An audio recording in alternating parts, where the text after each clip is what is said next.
We're here because free speech is under attack. We're here because people are being convinced that socialism works. We're here because people are being judged guilty until proven innocent. We are fighting back with facts. This is not a safe zone, so buckle up, Buttercup. This is the raw, naked truth.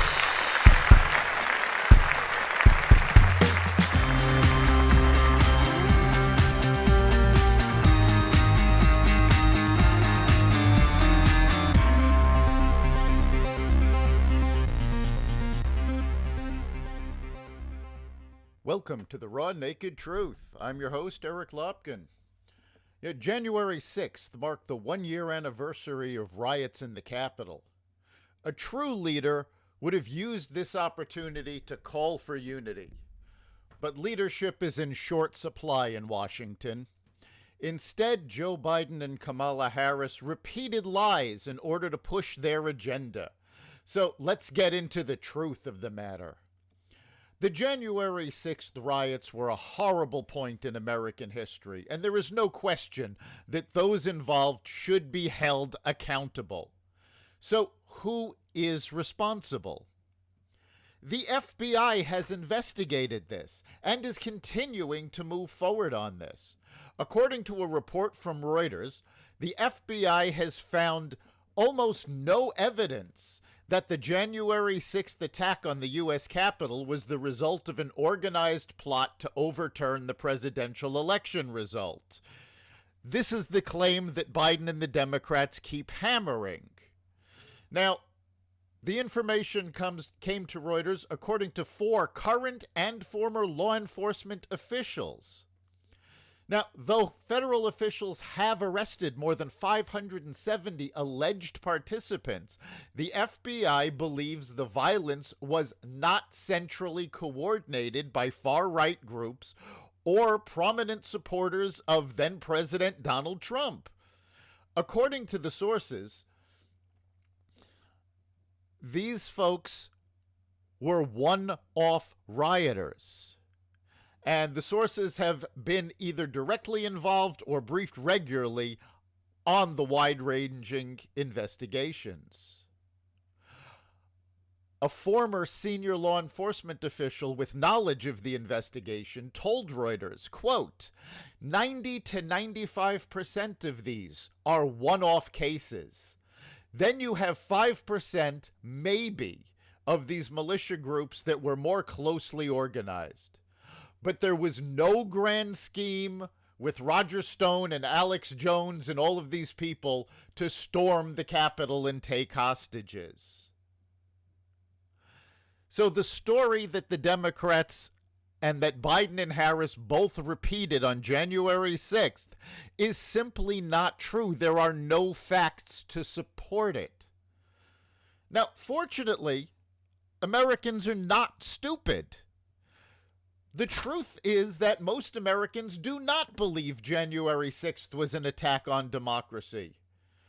A YouGov poll showed a majority of Americans believe the January 6th Capitol Hill riot resulted from a protest that went too far, rather than a coordinated insurrection. In fact, 76% of Americans believe the day was not an attack on democracy by Trump-supporting terrorists. Biden and the Democrats are pushing the idea that democracy needs to be protected. Why are they doing this? Because they want to federalize elections. They want more control over what Americans can and can't do at the ballot box. They have been pointing to the voter security law passed in Georgia as an example that democracy is under attack. In fact, Biden has previously referred to these voter security laws as a return to Jim Crow laws. Now, the Washington Post called Biden's claims an outright lie, giving Biden 4 Pinocchios when he said it the first time. But this has not stopped him or other Democrats from repeating the lie over and over again.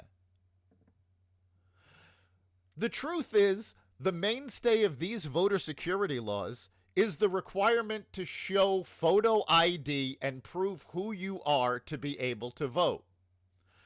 Now, a new Rasmussen poll released on January 5th found that 75% of Americans believe photo identification should be presented before voting.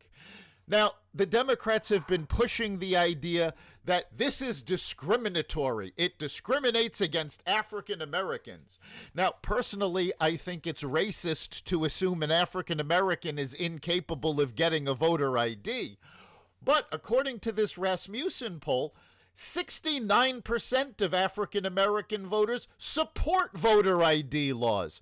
So the people that the Democrats are claiming to help do not want the Democratic federalization passed. Now, on a previous podcast, we talked about how Congress has put together a kangaroo court to investigate January 6th. Congress is ignoring the investigation of the FBI and has assembled a committee that violates the rules of the House. Yes, the January 6th committee violates the rules of investigations by Congress. Why? Well, under congressional rules, both parties must assign people to the committee. This is to ensure that it is a bipartisan investigation and that politics do not affect it. Well, Pelosi rejected the majority of Republican appointees and only allowed Republicans who voted to impeach Trump to stay on the committee.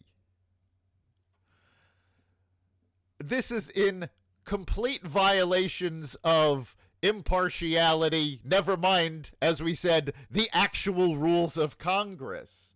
Now, this shouldn't really come as a surprise to anyone, given that to get these voter rights bills and federalized elections past the Senate, they're trying to violate the rules of the Senate and get rid of the filibuster. Furthermore, Adam Schiff, who lied about evidence against Trump during the Mueller investigation and is a key part of the January 6th committee, has already had to admit to falsifying evidence on this committee to get subpoenas for it.